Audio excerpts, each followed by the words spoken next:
अनिल मिश्रा मारी YouTube channel में आप सबનું स्वागत करू છું।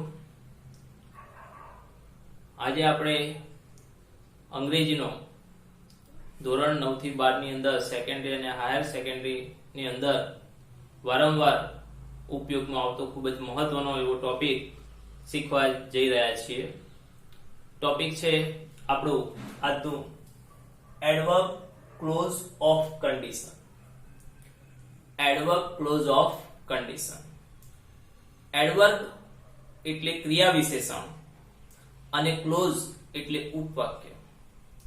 ક્રિયા વિશેષણ નું કામ કરતું ઉપવાક્ય એટલે adverb clause of condition. Condition એટલે શરત, એટલે કે જે ક્રિયા વિશેષણ રૂપ ઉપવાક્ય મુખ્ય વાક્યની ક્રિયાની શરત બતાવતું હોય એવા ઉપવાક્યને એડવર્બ ક્લોઝ ઓફ કન્ડિશન કહેવામાં આવે છે। ફંક્શનમાં showing expression, showing or expressing condition। Adverb clause of condition નો મીનિંગ સમજીએ તો અત્યારે જે પ્રમાણે મેં તમને કહ્યું એ મુજબ મુખ્ય વાક્યની ક્રિયા થવા માટેની શરત રજૂ કરતું ઉપવાક્ય। એડવર્બ ક્લોઝ ઓફ કન્ડિશન ની અંદર કન્ડિશનની રચનામાં બે વાક્યો હોય છે, એક મુખ્ય વાક્ય અને બીજું શરત બતાવતું આપણું ગૌણ વાક્ય। મુખ્ય વાક્ય છે એ વાક્યની અંદર જે ક્રિયા આપેલી છે એ ક્રિયા થશે અથવા બનશે એના માટેની શરત ગૌણ વાક્ય કન્ડિશન ક્લોઝમાં આપેલી છે। જો એ શરતનું પાલન થાય તો જ મુખ્ય વાક્યની ક્રિયા બને અને જો એ શરતનું પાલન ન થાય તો મુખ્ય વાક્યની ક્રિયા થશે નહીં। એટલે કે મુખ્ય વાક્યની ક્રિયાની શરત બતાવતું ઉપવાક્ય એટલે adverb clause of condition. Adverb clause of condition ના મુખ્ય બે સંયોજકો છે, if અને unless। કેટલા મુખ્ય બે સંયોજકો છે, if અને unless। if એટલે જો તો અને unless એટલે જો નહીં તો। if એટલે જો તો, unless એટલે જો નહીં તો। if પછી તરત જ કન્ડિશન ક્લોઝ આવશે। if પછી શું આવશે? તરત જ કન્ડિશન ક્લોઝ એટલે કે આપણું ગૌણ વાક્ય, તો પછી પરિણામ દર્શક વાક્ય આપણું મુખ્ય વાક્ય આવશે। unless એટલે જો, એના પછી પણ શરત દર્શક વાક્ય આવશે, કન્ડિશન ક્લોઝ આવશે, નહીં તો એના પછી પરિણામ દર્શક વાક્ય આપણું મુખ્ય વાક્ય આવશે। if એ હકાર અર્થ બતાવે છે જ્યારે unless એ નકાર અર્થ બતાવે છે। if હકાર અર્થ બતાવે છે અને unless એ નકાર અર્થ બતાવે છે। એડવર્બ ક્લોઝ ઓફ કન્ડિશન છે એમાં જે કન્ડિશન નું વાક્ય છે એના કાળના આધારે આપણે ત્રણ પ્રકારની રચનાઓ શીખવાની છે। કન્ડિશન નું વાક્ય વર્તમાન કાળનું હોય, કન્ડિશન નું વાક્ય સાદા ભૂતકાળનું હોય અને કન્ડિશન નું વાક્ય પૂર્ણ ભૂતકાળનું હોય। Condition in the present, condition in the past simple past અને condition in the perfect past. ત્રણ પ્રકારની જુદી જુદી રચનાઓનો આપણે અભ્યાસ કરવાનો છે। આજે આપણે જે અભ્યાસ કરવા જઈ રહ્યા છીએ એ ટાઈપ 1 પહેલા પ્રકારનો છે, condition in the present or future. એટલે કે કન્ડિશન આપણું if unless પછીનું જે શરત દર્શક વાક્ય છે એ સાદા વર્તમાન કાળમાં હશે અને પાછળનું વાક્ય પરિણામ દર્શક વાક્ય છે એ આપણે જોઈએ કે કેવી રીતે આવશે, એ આપણે સમયની સાથે શીખતા રહીશું। Condition in the present or future. હવે મેં અહીંયા ફ્યુચર લખ્યું તો એવું સમજવાનું કે કન્ડિશન નું વાક્ય સાદા ભવિષ્યકાળનું હોય? નહીં। કન્ડિશન નું વાક્ય લખવામાં તો સાદા વર્તમાન કાળમાં જ આવશે, પરંતુ જ્યારે તમે એનું ગુજરાતીમાં ટ્રાન્સલેશન કરશો, જ્યારે તમે એનું અનુવાદ કરશો ત્યારે એનો જે ભાવાર્થ છે, એનો જે મીનિંગ છે એ ભવિષ્યકાળનો હશે। For example, if you get up early, જો તમે વહેલા ઉઠશો તો you will reach the office on time, તો તમે ઓફિસે સમયસર પહોંચશો. એટલે બંને વાક્યો ભવિષ્યકાળના છે, પરંતુ જે કન્ડિશનનું વાક્ય છે આપણે અહીંયા કેટલાક અંગ્રેજીમાં નિયમ છે કે ભાઈ ટાઈમ ક્લોઝ છે, કન્ડિશન ક્લોઝ છે. આ જે ક્લોઝ છે એ ભવિષ્યકાળમાં કદાપી લખાતા નથી. ભવિષ્યકાળને બદલે એમાં વર્તમાન કાળનો ઉપયોગ થાય છે.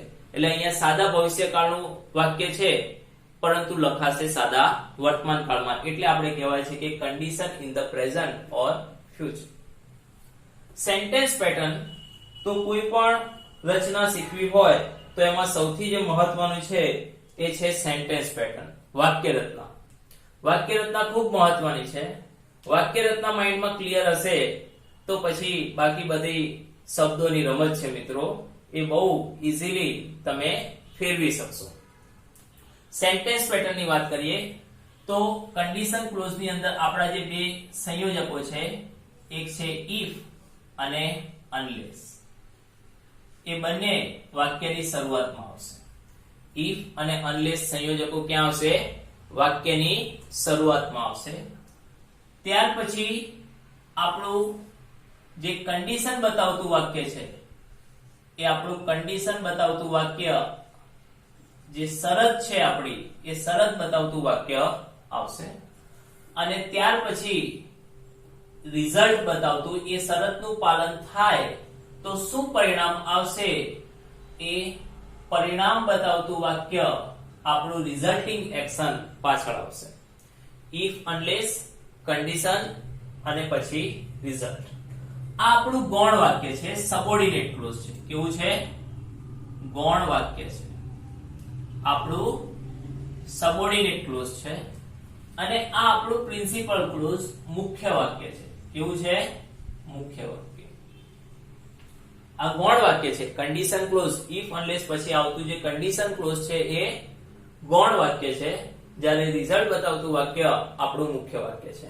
અને જે પ્રમાણે આપણે અભ્યાસ જોઈ રહ્યા છે એ મુજબ કે આપણે શું શીખી રહ્યા છીએ? Condition in the present. એટલે આપણું જે આ કન્ડિશન બતાવતું વાક્ય છે એ વર્તમાન કાળમાં હશે. કેવા કાળમાં હશે? વર્તમાન કાળમાં હશે. Condition in the present. હવે વર્તમાન કાળમાં હશે તો કેટલાક વિદ્યાર્થીઓને ખ્યાલ ના આવે કે સાહેબ વર્તમાન કાળ એટલે શું, કેવી રીતે ખબર પડે વર્તમાન કાળ એટલે? તો બહુ સિમ્પલ છે. કોઈ પણ વાક્યનો કાળ ઓળખવો હોય તો આપણે કોને પકડવાનું? ક્રિયાપદને પકડવાનું. જુદા જુદા કાળની અંદર ક્રિયાપદનું રૂપ જુદું જુદું હોય છે. આપણે વર્તમાન કાળનું ક્રિયાપદ યાદ રાખીએ તો આપણને 100% વાક્યમાં ખબર પડે કે આ વાક્ય વર્તમાન કાળનું છે. તો સૌથી પહેલા વાક્યમાં સાદા વર્તમાન કાળની વાક્ય રચના જોઈએ. કર્તા, ત્યાર પછી વર્તમાન કાળનું ક્રિયાપદ. વર્તમાન કાળનું ક્રિયાપદ એટલે કે V1 અથવા VS કે ES વાળું ક્રિયાપદ. સાદા વર્તમાન કાળનું ક્રિયાપદ કયો હશે? V1 અથવા VS કે ES વાળું ક્રિયાપદ. અથવા તો કેટલીક વખત am, is, are to be ના રૂપો પણ આવી શકે. કર્તા પછી વર્તમાન કાળ. વર્તમાન કાળ એટલે V1 ક્રિયાપદનું મૂળ રૂપ. ક્રિયાપદનું મૂળ રૂપ એટલે કે એમાં કોઈ પ્રત્યય લાગેલા ન હોય, ન s હોય, ન es હોય, ન ing હોય, ન ed હોય, કોઈ પણ પ્રકારનો પ્રત્યય લાગેલો ન હોય એને કહેવાય V1.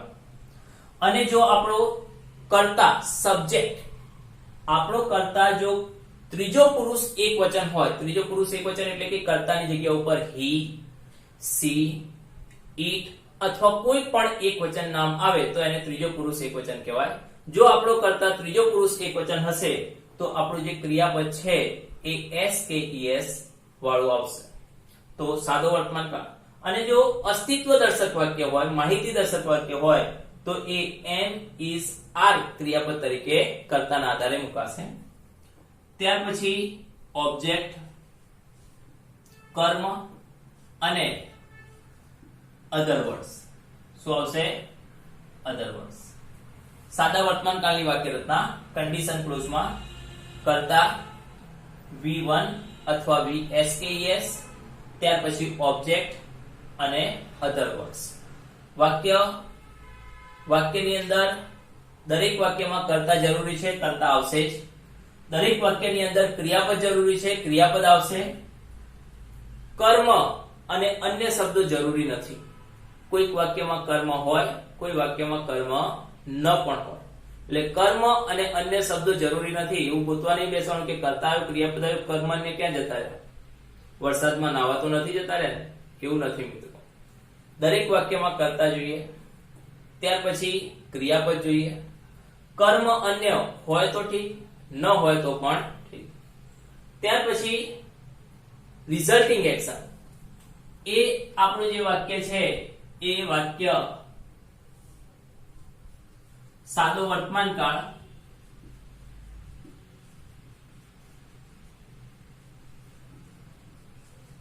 અને રિઝલ્ટિંગ એક્શન સાદો ભવિષ્યકાળ અથવા કેટલીક વખત કેન, મે કે શુડ વાળું પણ આવી શકે છે. આપણું જે રિઝલ્ટિંગ એક્શન છે એ કયું હશે? કેન, મે અથવા શુડ વાળું પણ હોઈ શકે છે. ઇફ અનલેસ કન્ડિશન વાળું સાદા વર્તમાન કાળનું વાક્ય હોય તો પાછળનું વાક્ય સાદા ભવિષ્યકાળનું હશે. 95% સાદા ભવિષ્યકાળનું જ હશે. કેટલીક વખત વાક્ય કેન, મે અથવા શુડ મોડલ ઓક્ઝિલરીઝ જે છે એનું પણ બની શકે. હવે સાદા ભવિષ્યકાળની વાક્ય રચના કઈ હશે તો એ જોઈ લઈએ. અંગ્રેજી તમારે કોઈ પણ વાક્યની વાક્ય રચના યાદ રાખવી હોય તો માત્ર ક્રિયાપદ જ યાદ રાખવાનું હોય. અંગ્રેજીની આપણી ફિક્સ વાક્ય રચના છે કે કર્તા, કર્તા એટલે કે આપણો સબ્જેક્ટ, ત્યાર પછી ક્રિયાપદ એટલે આપણું વર્બ, ત્યાર પછી કર્મ એટલે કે ઓબ્જેક્ટ અને પછી અધર વર્બ્સ. આ અંગ્રેજીની એક ફિક્સ વાક્ય રચના છે. કર્તા, ક્રિયાપદ, કર્મ, અન્ય. જે બદલાય છે એ ક્રિયાપદ બદલાય છે. કાળ બદલાય એટલે શું બદલાય? ક્રિયાપદ બદલાય છે. અહીંયા કર્તા V1 VS કે ES આના આધારે જ ખબર પડી કે આ સાદા વર્તમાન કાળનું વાક્ય છે. કર્મ અને અન્ય તો બધામાં હશે. તો અહીંયા સાદા ભવિષ્યકાળનું ક્રિયાપદ કેવું એ હવે લખીએ. તો સબ્જેક્ટ, ત્યાર પછી સાદા ભવિષ્યકાળનું ક્રિયાપદ એટલે કે શેલ અથવા will, અને મેં આગળ કહ્યું એમ કે શેલ, will સિવાય કેન, મે અથવા શુડ નું પણ વાક્ય હોઈ શકે. આ બધા મોડલ છે. શેલ, will ભવિષ્યકાળ બતાવે છે, કેન, મે, કેન શક્યતા કેપેસિટી બતાવે છે, મે સંભાવના બતાવે છે, શુડ એ સલાહ આપવા માટે, અને ત્યાર પછી V1 ક્રિયાપદનું મૂળ રૂપ, કર્મ અને અન્ય. હવે મેં લખી દીધું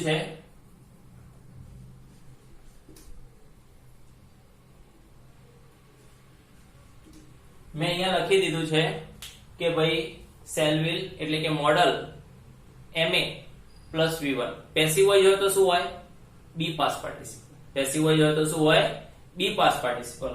અને અહીંયા પણ પેસિવ વોઇસ હોય તો એમ ઇઝ આર પાસ પાર્ટિસિપલ આવશે.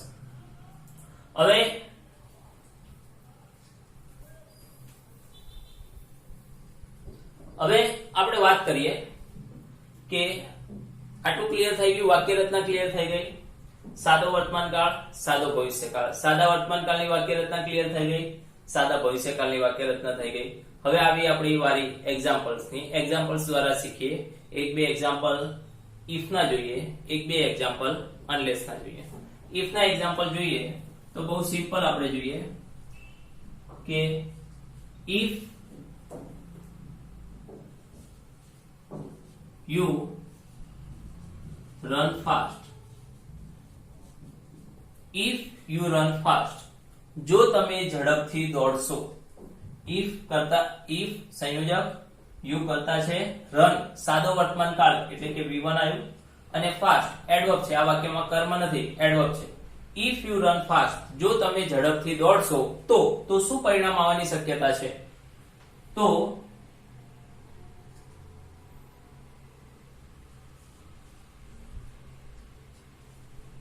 you will reach the office in time.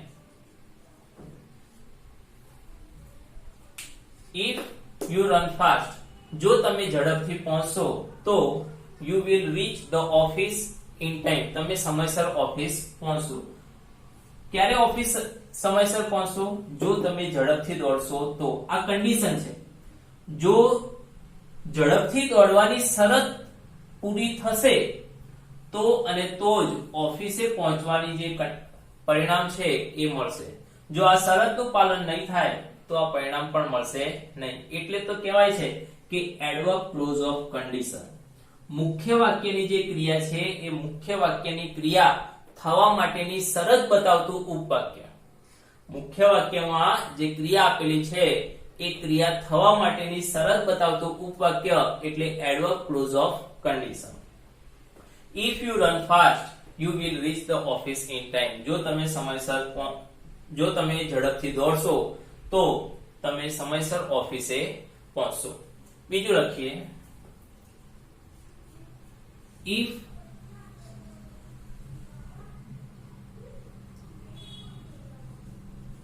Mr. Shah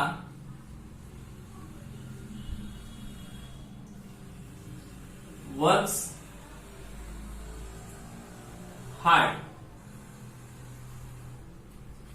If Mr. Shah works hard, સાદો વર્તમાન કાળ, ક્રિયાપદમાં s કે es આવ્યું. કર્તા ત્રીજો પુરુષ એકવચન છે, ક્રિયાપદ s કે es વાળું આવશે. અહીંયા કર્તા ત્રીજો પુરુષ એકવચન નથી, ક્રિયાપદ s કે es વાળું આવ્યું નહીં, v1 આવ્યું.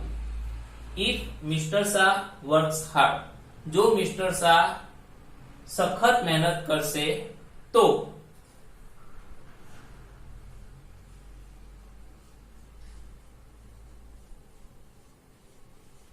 he will succeed, તો એ સફળ થશે. સફળ ક્યારે થશે? પરિણામ ક્યારે મળશે? કઈ શરતનું પાલન થશે? Works hard. જો મિસ્ટર શાહ સખત મહેનત કરશે તો એ સફળ થશે. જો મિસ્ટર શાહ જો મહેનત નહીં કરે તો આપણું ઈચ્છિત પરિણામ મળશે નહીં. આ ઈચ્છિત પરિણામ મેળવવા માટે આપણી પાસે જે કન્ડિશન છે એ કન્ડિશન ક્લોઝમાં આપેલી શરતનું પાલન થવું જોઈએ.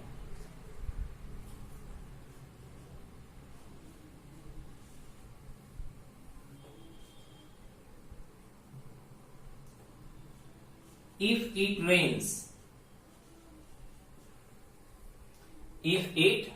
rains, જો વરસાદ પડશે તો we will not go to the temple, તો અમે મંદિરે જઈશું નહીં. If it rains, જો વરસાદ પડશે તો we will not go to the temple, તો અમે મંદિરે જઈશું નહીં. સાદો વર્તમાન કાળ, સાદો ભવિષ્યકાળ. અહીંયા સાદો વર્તમાન કાળ વિધાન વાક્ય હકાર છે, અહીંયા રિઝલ્ટિંગ એક્શન નકાર છે. તો if ના ઉપયોગ છે. If you run fast, જો તમે ઝડપથી દોડશો તો you will reach the office in time. If Mr. Shah works hard, he will succeed. If it rains,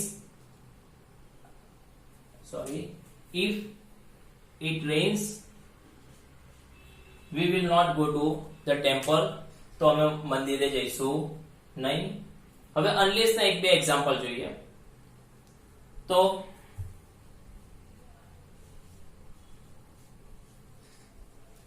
unless you get good marks, unless you get good marks, જો તમને unless you get good marks, જો તમને સારા marks નહીં આવે તો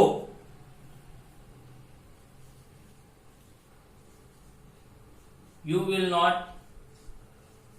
get admission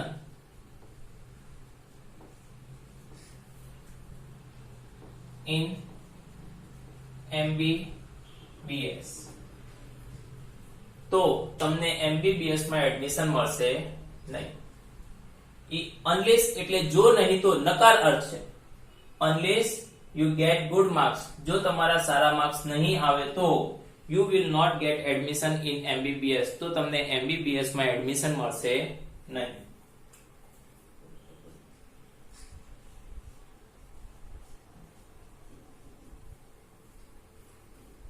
unless the thief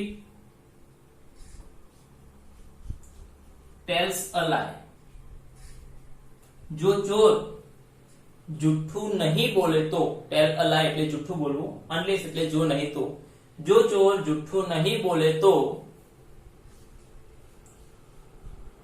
he will be forgiven. he will be forgiven તો એને માફ કરી દેવામાં આવશે. he will be forgiven. Passive voice નું વાક્ય લખ્યું કારણ કે ચોર પોતાની જાતે પોતાને માફ નહીં કરે, પોલીસ દ્વારા માફ કરવામાં આવશે અથવા જજ સાહેબ દ્વારા માફ કરવામાં આવશે. he will be forgiven. તો મિત્રો આ છે adverb clause of condition. One more thing, એક વસ્તુ કહેવાની રહી ગઈ કે મેં અહીંયા કહ્યું કે if unless પછી કન્ડિશન ક્લોઝ અને ત્યાર પછી રિઝલ્ટિંગ ક્લોઝ. હવે if unless મેં વાક્યની શરૂઆતમાં લખ્યું છે. તમને એવો પ્રશ્ન થાય કે અમે તો ઘણી ફેર if unless વચ્ચે જોઈએ છે, આવી શકે? યસ, ઓફ કોર્સ, કેમ ના આવી શકે? આવી શકે, પણ એમાં કઈ નથી. if unless અને જે આપણી આ કન્ડિશન છે, આ કન્ડિશનને પાછળ લઈ જવાની. કન્ડિશનને ક્યાં લઈ જવાની? પાછળ લઈ જવાની. અને જે રિઝલ્ટિંગ એક્શન છે આપણું એ આગળ લઈ દેવાનું. if unless વાળું વાક્ય. હા, પણ જ્યારે if unless વાક્યની શરૂઆતમાં આવે છે ત્યારે બે વાક્ય વચ્ચે અલ્પ વિરામ આવે છે. જ્યારે if unless વાળું કન્ડિશન ક્લોઝ પાછળ આવે છે ત્યારે, એટલે કે if unless વાક્યની વચ્ચે આવે છે ત્યારે અલ્પ વિરામ આવતું નથી. જોઈએ, if you run fast, જો તમે ઝડપથી દોડશો, you will reach the office in time, તો તમે ઓફિસે સમયસર પહોંચશો. હવે આ જ વાક્યને આપણે if ને વચ્ચે મૂકીએ તો you will reach the office in time. Same વાક્ય, કોઈ ફેરફાર કરવાનો નથી, પરિણામમાં કોઈ, એના ટ્રાન્સલેશનમાં કે એના મીનિંગમાં કોઈ ફેર પડતો નથી. you will reach the office in time, તમે ઓફિસે સમયસર પહોંચશો if you run fast. if Mr. Shah works hard, he will succeed. તો આ વાક્ય આગળ આવીશું. હવે અહીંયા શું કરીશું? આ he છે એ મિસ્ટર શાહ માટે છે, એટલે Mr. Shah will succeed if he works hard. Mr. Shah માટે શું આવશે? he આવશે, અને આ he માટે શું આવશે? Mr. Shah. Mr. Shah will succeed if he works hard. If it rains, we will not go to the temple. We will not go to the temple if it rains. Unless you get good marks, you will not get admission in MBBS. You will not get admission in MBBS unless you get good marks. બરોબર મિત્રો, આ છે basic concept of adverb clause of condition. In the next lecture, we will see further information about it. આના વિશેની વધારે માહિતી જોઈશું. આ if unless દ્વારા જે જોડાયેલું વાક્ય છે, આ વાક્ય આપણું